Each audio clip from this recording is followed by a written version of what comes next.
Immigration attorney with Mackenzie. We are located in Chicago, and we do exclusively immigration law, business immigration, family immigration, and removal defense in immigration court. We also handle federal litigation. So we are here to help you if you need any assistance related to your immigration-related matter. And I'm here today to talk about immigration news. A lot has been going on in the immigration field. And welcome, everyone. We will break down the most important immigration news and updates from the past few months. So bear with me. We'll start with a quick disclaimer. So it's important to know that while I'm a licensed attorney, I am not necessarily your immigration attorney, and this video is for general informational purposes only, and it doesn't constitute legal advice. If you need a legal advice related to your specific immigration matter, then please call us or call an immigration attorney licensed in the United States to obtain a case-specific immigration advice.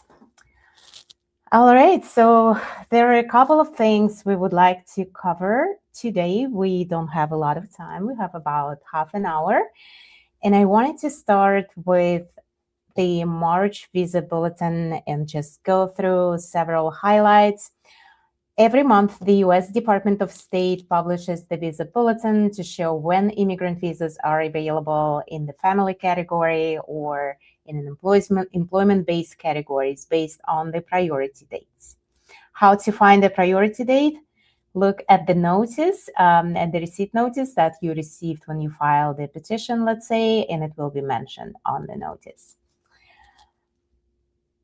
You will see in the Visa Bulletin a list of countries and priority dates and filing dates. It is on the Department of State's website. So if you go to the official website, type a Visa Bulletin, then you will access the Visa Bulletin. Every month it changes a bit or significantly. So every month we are checking the Visa Bulletin and making sure that we are on top of any changes. So several employment-based categories. So forward movement, for example, EB1 and EB2 advanced pretty modestly, while EB3 remained unchanged for some countries, including India. EB3 backlog for India remains, unfortunately. Some adjustment of status applicants can file sooner, based on the Visa Bulletin that was issued for March. We are in the middle of March, so soon enough we will see the April Visa Bulletin, and it's important to also follow up on that. If you subscribe to our newsletter and if you follow our immigration updates, we will likely cover the changes if there are any changes in the April Visa Bulletin. There are some proposed changes affecting asylum applications as well. So the Department of Homeland Security has proposed changes that would significantly affect asylum applications, and specifically work authorization applications that are based on asylum. So a proposal would extend the waiting period to apply for an asylum work permit from 150 days to 365 days.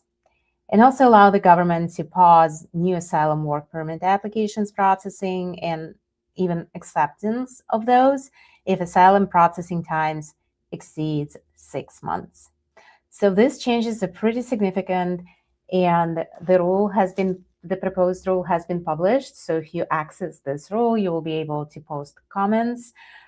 They are open for any comments from public, so please do access it. And if you can leave a comment and also say that you're against this proposed rule, that would benefit a lot of asylum applicants. Obviously, asylum applicants are interested to work in the United States while waiting for the adjudication of their asylum application. Employment authorization policy update.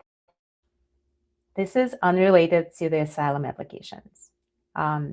But to the change related to the asylum applications that I just mentioned previously, this is completely different, and that basically is about the USCIS reducing the maximum validity period for certain employment authorization documents from 5 years to 18 months. Most recently, we've seen it in regard to an employment authorization application and the document that we received in a marriage-based adjustment of status case, when we expected the work authorization to be issued for several years. It was issued for 18 months in March of 2026. So keep in mind, this change is in effect. It will affect adjustment status applicants. It will affect refugees. For asylum applicants, this update is different from the previous update. So the validity period of their work authorization will be 18 months as well. If you need to renew your employment authorization, it is our recommendation to file a renewal as early as possible, up to 180 days before the expiration date. So if you haven't set a reminder for the expiration date of your employment authorization and refiling, please do so. 6 months before your work authorization expires, you will be able to file for an extension and avoid gaps in work authorization. And that's extremely important because you cannot work as a foreign national in the United States without having a work authorization approved. We do have some consular updates as well, and most of them, as you can imagine, coming from the Middle East. And those are related to the operation of certain consulates and embassies outside of the United States, and specifically in the Middle East. So we will cover some of them here, and all of them are related to the ongoing U.S. operation in the Middle East, as I am sure most of you are aware of. So on March 3rd, the Department of State ordered non-emergency personnel out of Abu Dhabi. Abu Dhabi consulate is closed, embassy is closed, and all consular services are suspended. And the embassy has issued a recommendation not to approach the facility for any reason. In Ankara, in Turkey, there are no current suspension of consular services, though Department of State has ordered the evacuation of non-emergency personnel, and this does not, the personnel that does not help processing visas. In Baghdad, on March 2nd, Department of State ordered on non-emergency personnel to leave Iraq, and consular services are suspended until further notice. I wouldn't expect those to resume anytime soon. In Beirut, the embassy has resumed limited passport services on an emergency basis, but routine consular services remain suspended.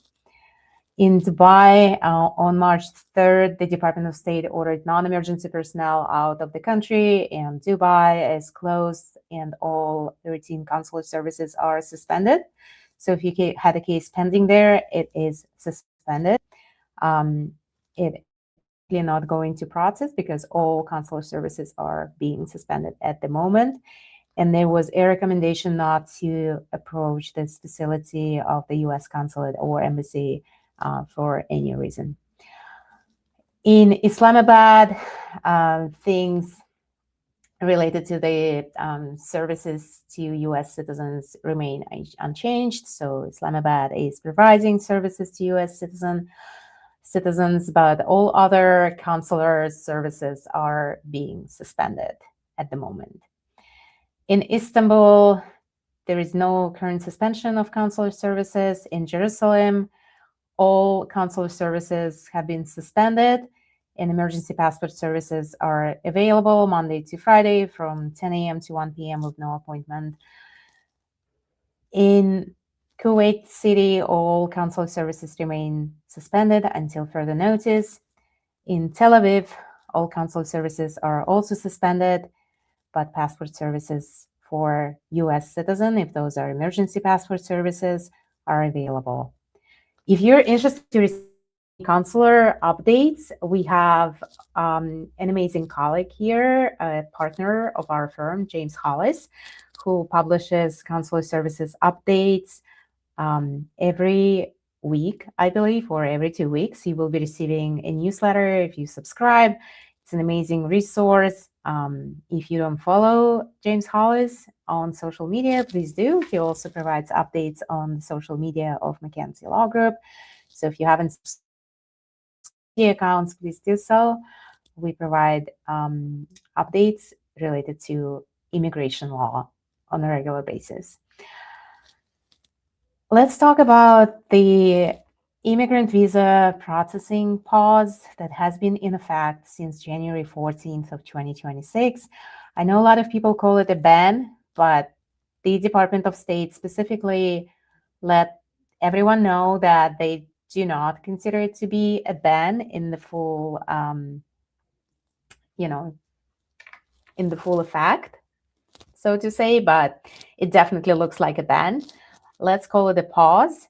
So on January 14th, the Department of State announced that U.S. embassies and consulates will stop immigrant visa processing to nationals of 75 countries, and that's effective January 21st of 2026. This pause has been in effect since then. There are no changes.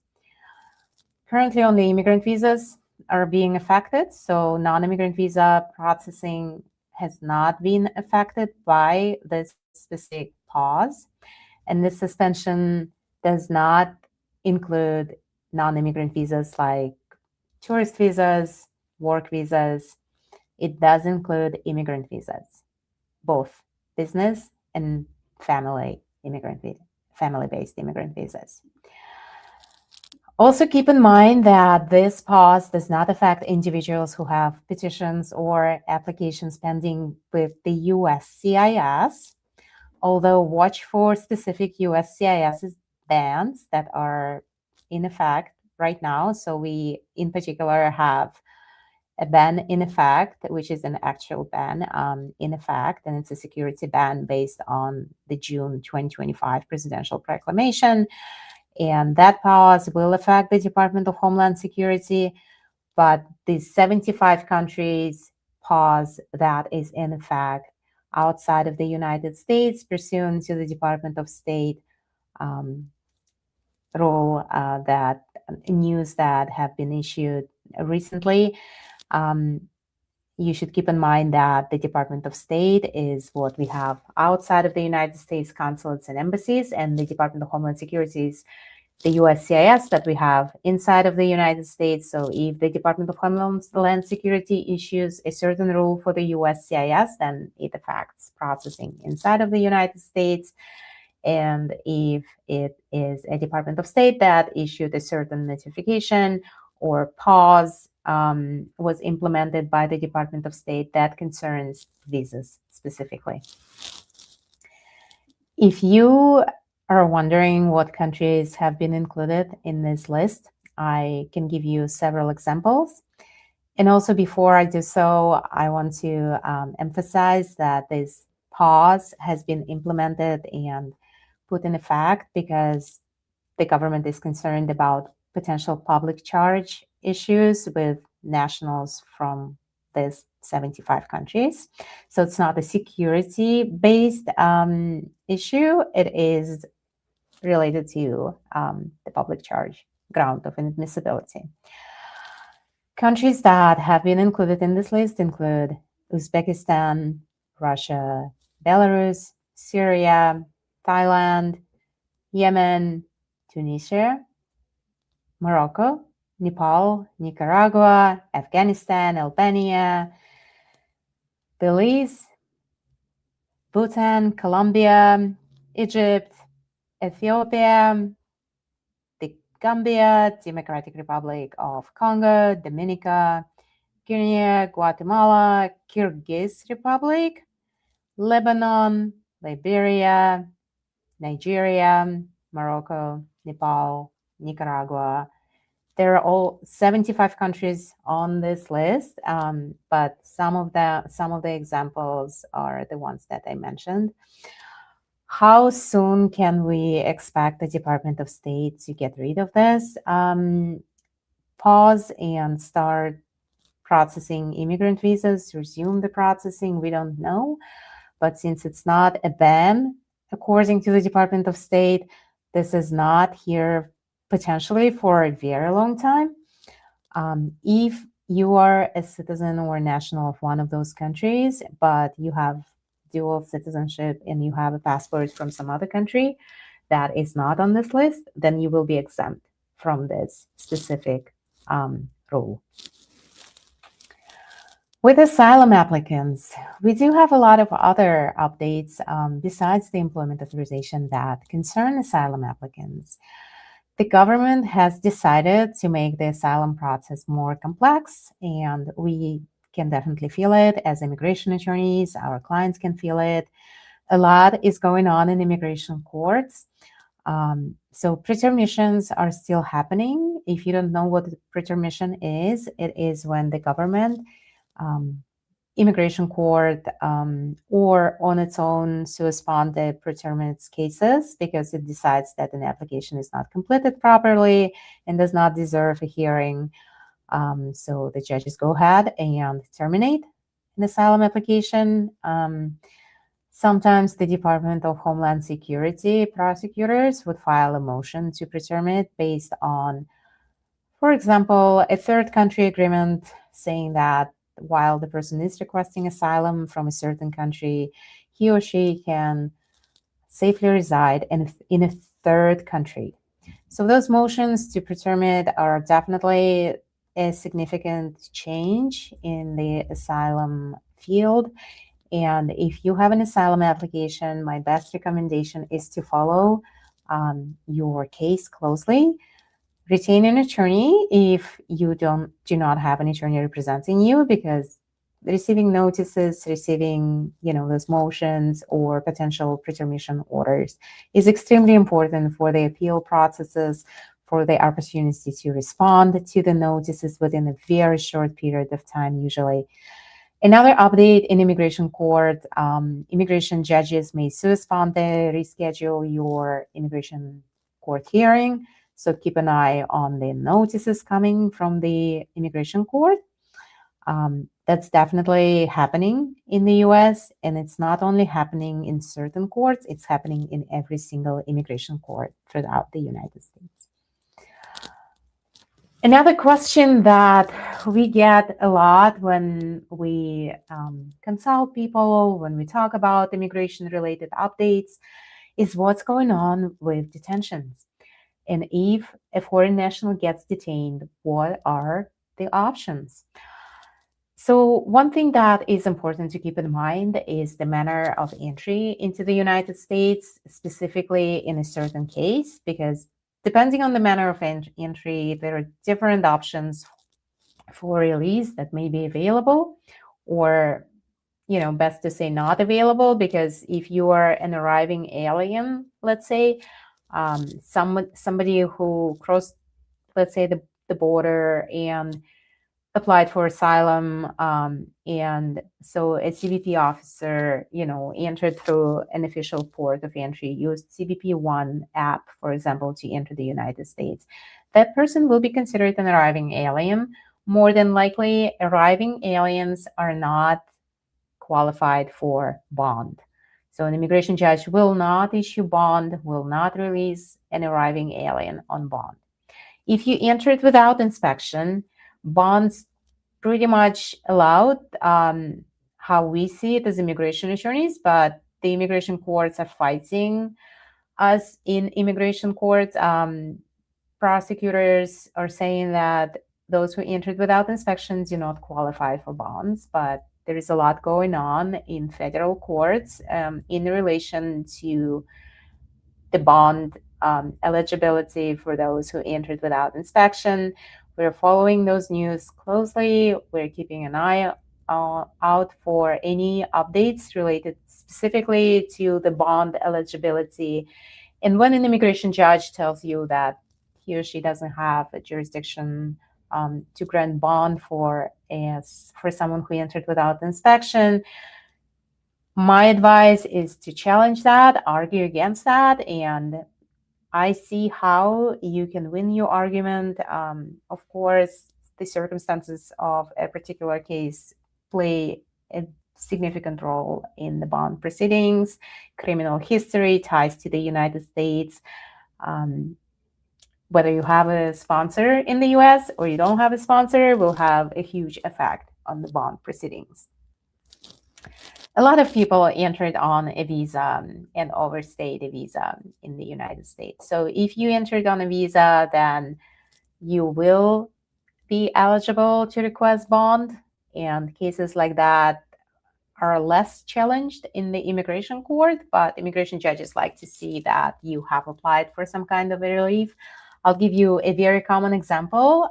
So if somebody came on a visa and it was a tourist visa or a student visa, then overstayed that visa, the allowed period of time, fell out of status, married a U.S. citizen, filed for an adjustment of status, and was detained during the pendency of the adjustment of status application. There is a way to file for bond release from detention, and those cases are usually succeed in immigration courts. Again, a lot depends on criminal history, ties to the United States, other circumstances of a specific case, and obviously a judge who will be handling the bond proceedings. If bond proceedings do not work, or you realize that the court doesn't have jurisdiction over bond proceedings in your specific case, you're not entitled to a bond hearing, habeas is the best option. Don't think for too long if you get detained. Make sure somebody knows that you've been detained and retains an immigration attorney to file a habeas petition with a district court. Habeas petitions win throughout the United States except for the Fifth Circuit, where some habeas petitions were recently denied.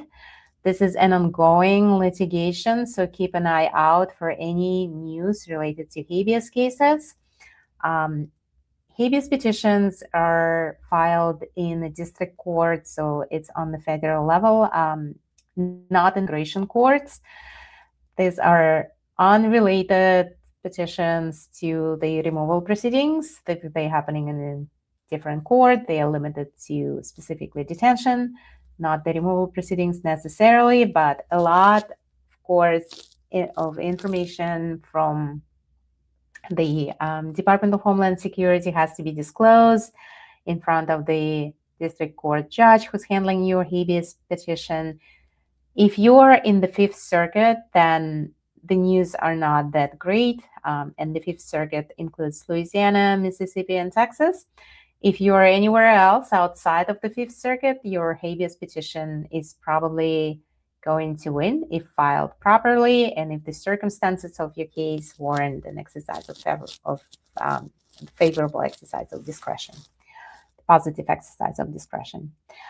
If the federal judge rules in your habeas petition that you are not a flight risk and gives the immigration judge jurisdiction over your case and grants habeas petition, more than likely you'll have to go to the immigration court to a bond hearing. And if your release on bond costs you, let's say, $50,000 or some ridiculously high amount of money, then you can definitely go back to the habeas granting judge in the district court and tell the judge about your experience in immigration court.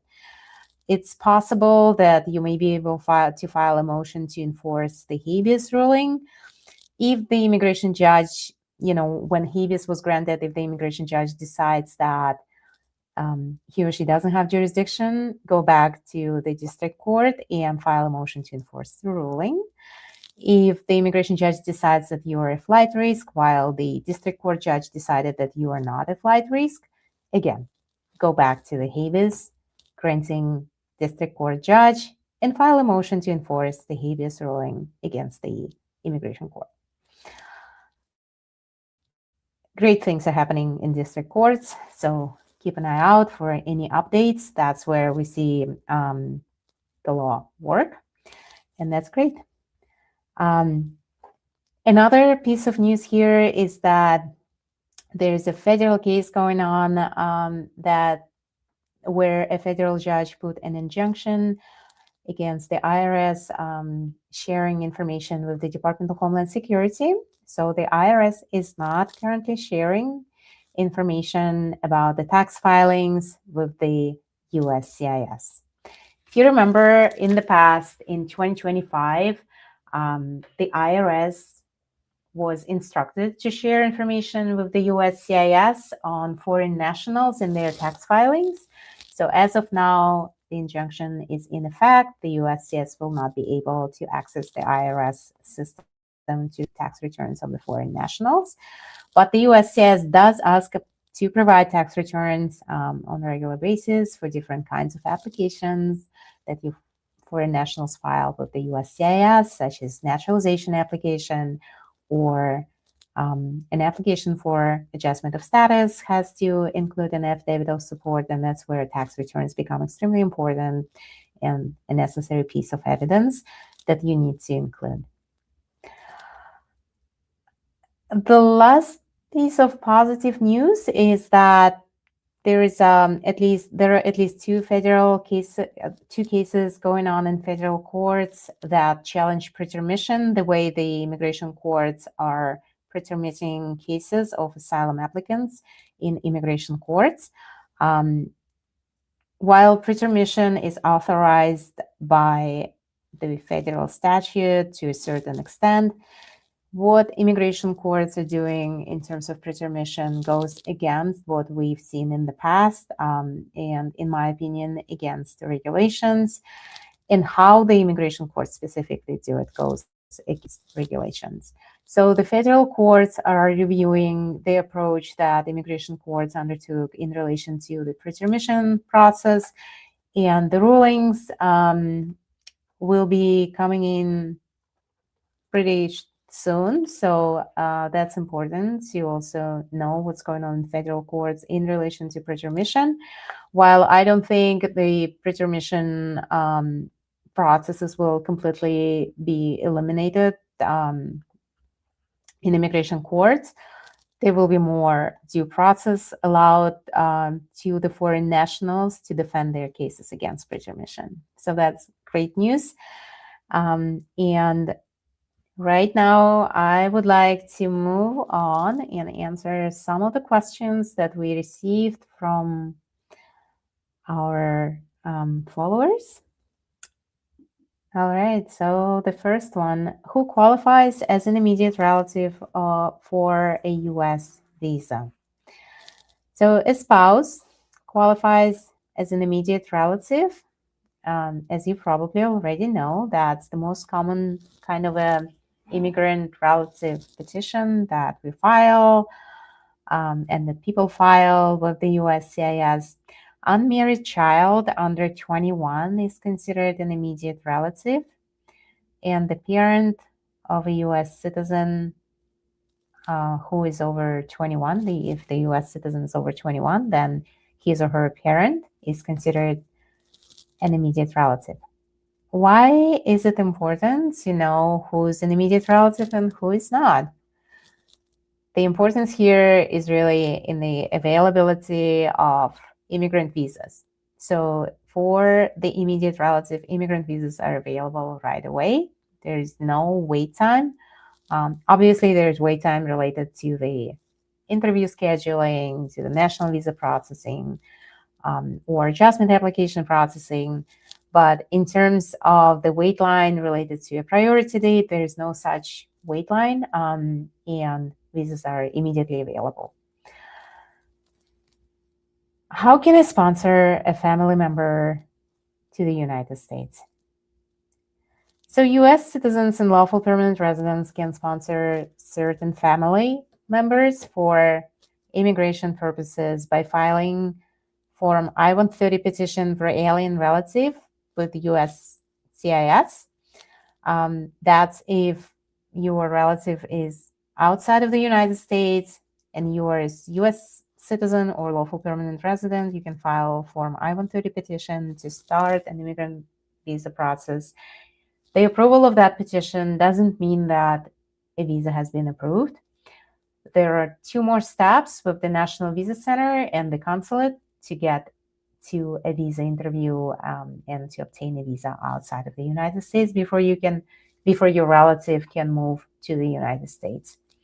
Remember, local permanent relatives are not immediate relatives. They are in the preference category. Immediate relatives are only relatives of U.S. citizens who are spouses or unmarried children under 21 or parents if citizen is over 21. For permanent residents, there is certain wait time, so that's where we refer to the visa bulletin, both for the adjustment of status processes and for the immigrant visas. So it's important to keep in mind this important and crucial distinction between the permanent residents, local permanent residents, and the U.S. citizens and their relatives. All right, so these are the questions that we have received for this webinar. And there is some other big news that we've seen over the past few months. And if you are someone who has been affected by the news that we covered or by the news that you know of and that were not necessarily covered in this webinar, and if you have questions, you can reach out to us at info@mckenzielaw.com. And if you are interested in other webinars that our firm puts out on the social media, keep in mind that we're going to talk about hiring of international talent for film and TV. And it will be a discussion about immigration visa options by our managing partner, Ray McKenzie. So it's important to know about those options if you are working in the film or TV industry. There are some very specific regulations that we apply in relation to that specific matter. And thank you so much for joining us. Please sign up for our newsletter and make sure to follow us on social media for more updates. And if you would like to sign up for James Hollis's consular updates, I highly recommend doing that. Those updates are amazing and probably one of the best sources in terms of the consular processing throughout the world. And thank you so much for being here with me today. I hope you have a nice weekend, and I hope to see all of you at our next Friday immigration podcast next month. It was Natalia Blauvelt, an immigration attorney with McKenzie Law Group. Have a nice weekend, everyone.